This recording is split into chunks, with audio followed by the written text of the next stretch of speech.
Welcome back to the channel. My name is Steven. I'm a pharmacist. I own 52 units of real estate and I help coach people to buy their first multifamily deal. So I kind of been doing a lot of self-reflection lately, kind of something philosophical.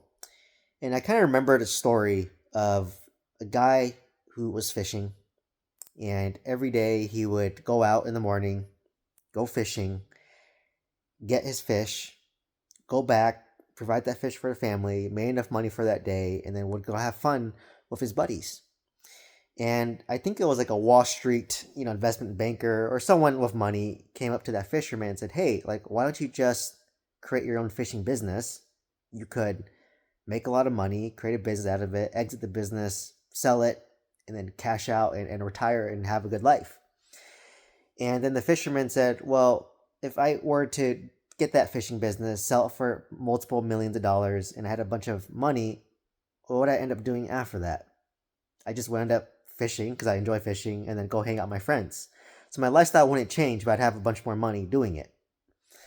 So I kind of been like reflecting on this like metaphor, this story for a while now. And it's kind of hitting me because like I remember when I was like 23, I just graduated, pharmacy school at $250,000 student debt. And, for me, look back, I felt like I was very happy at that time and very carefree.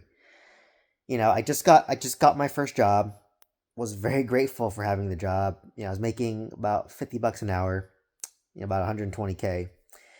And I had to move to like King City, which is like in the middle of nowhere in Central California.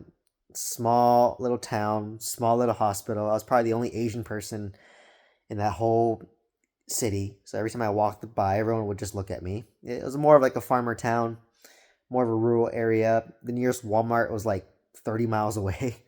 So it's really small town, right? But like despite that, I felt very happy. Like I just went to work and then got off. Job wasn't that stressful. I'd go to the gym.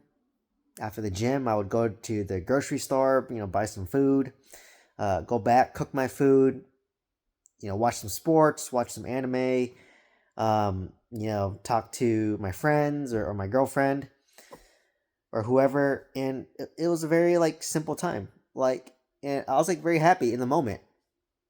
And, I kind of stayed that way probably until like I was like 27 years old. So from like 23 to 27, I just was like very happy to work. Like it was very interesting. Like even though I like shitty hours at a hospital, I was working day shift, PM, graveyard, the shifts no one wanted to do. But I just remember feeling so grateful for like having a job and then working at this hospital. Like I just felt very like grateful for that.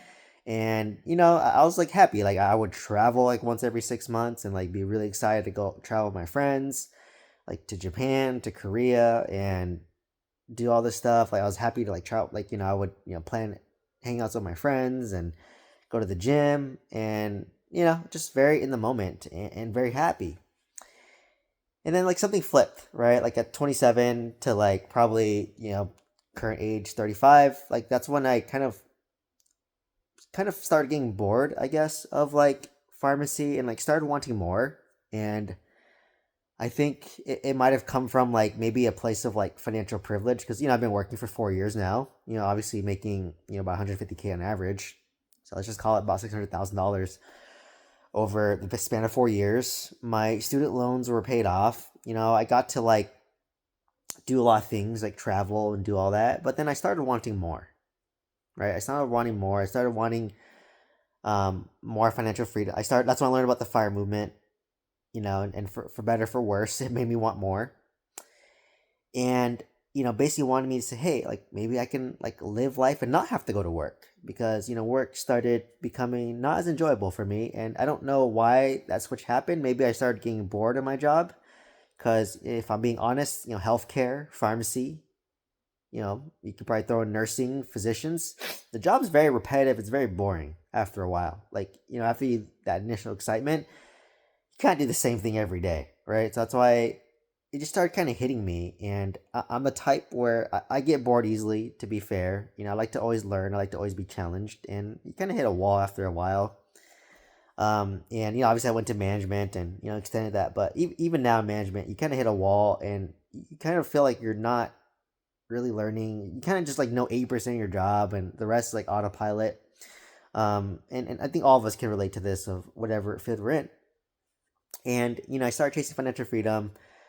You know, started investing in 401ks, learned about index funds, started house hacking, started buying single family homes, started house hacking, started buying apartments, started buying mobile home parks, started investing in businesses, opened my own businesses, right? I'm creating content. And then as I've built up from, negative 250K net worth to like 6 million plus net worth, I've been like reflecting, okay, so basically I took on all this stuff just to basically be able to retire early.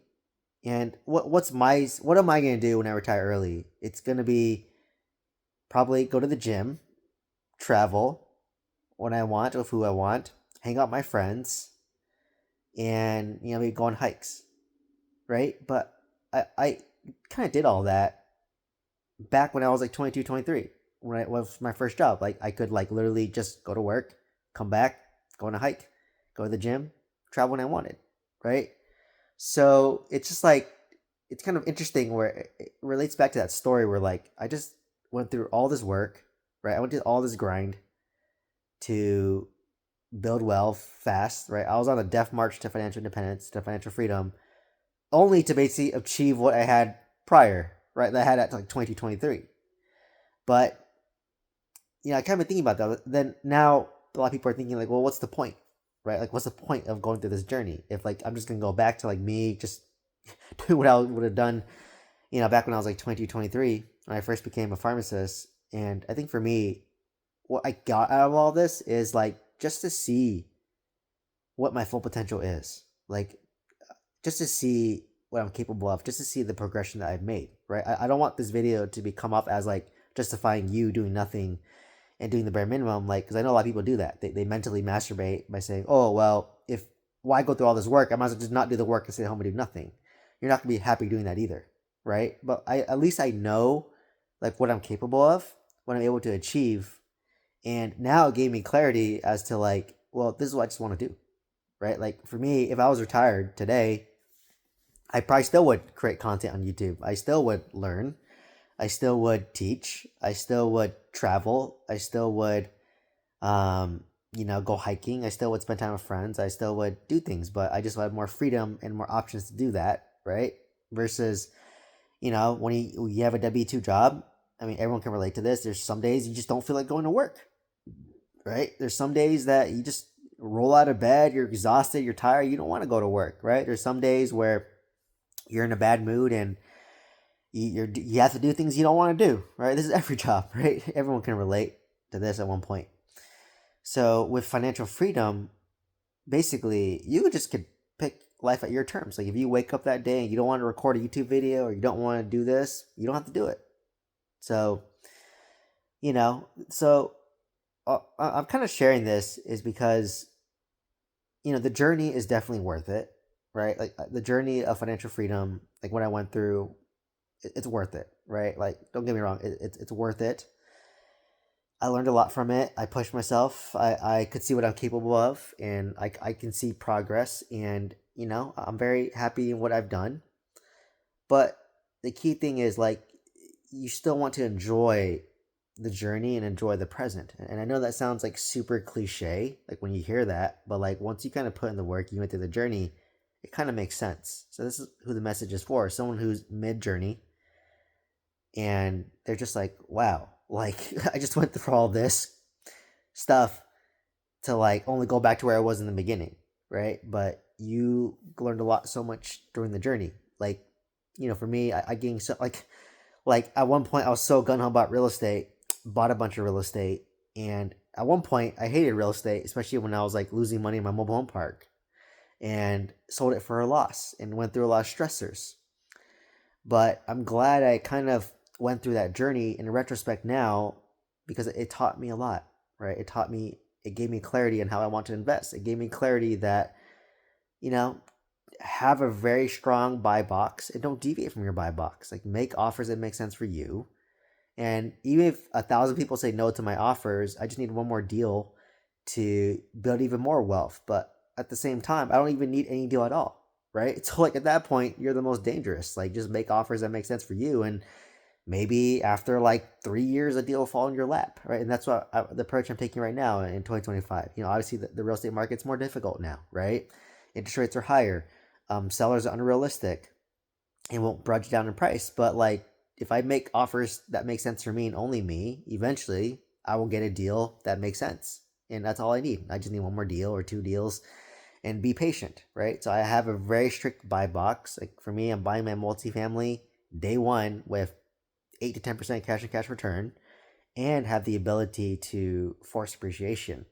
I want to buy single family homes subject to at a price where I can get seller carry second and it can still cash flow. And I call this long term. That's my buy box. If I will make offers based on this buy box, and I don't care if the seller says yes or no. Obviously, I'll make the offer as competitive as possible, but I'm not going to deviate from my buy box to appease to a seller, right? And I don't mind getting rejections and no, because I know eventually I'll get a deal if I'm consistent enough, right? So that's what it really is, and that's when you're the most dangerous. So I kind of hit the point where like I don't need more, but it'd be nice to get more if I can, but under my terms and conditions. So like when you're building wealth, I have to work, right? There's no choice about it. If you have a job you hate, you have to show up every day, make your money so that you can invest in real estate so that you can pay your bills today, right? But now once you obtain financial freedom, your job is on your terms. You can continue to work as long as it meets your criteria. The moment it doesn't meet your criteria and you don't want to go to work anymore, you could leave, right? It's your choice to leave versus in the beginning, you have no choice but to work because you need the money. Same thing goes with real estate. So in the beginning, I had to buy a lot of real estate to build a net worth and a nest egg so that I could retire from my W-2 early. However, once I hit my nest egg goal, right, the 4% rule, right? So, take how much you spend on a monthly basis, times that by 12 to get an annual basis, and times that by 25, that's the 4% rule.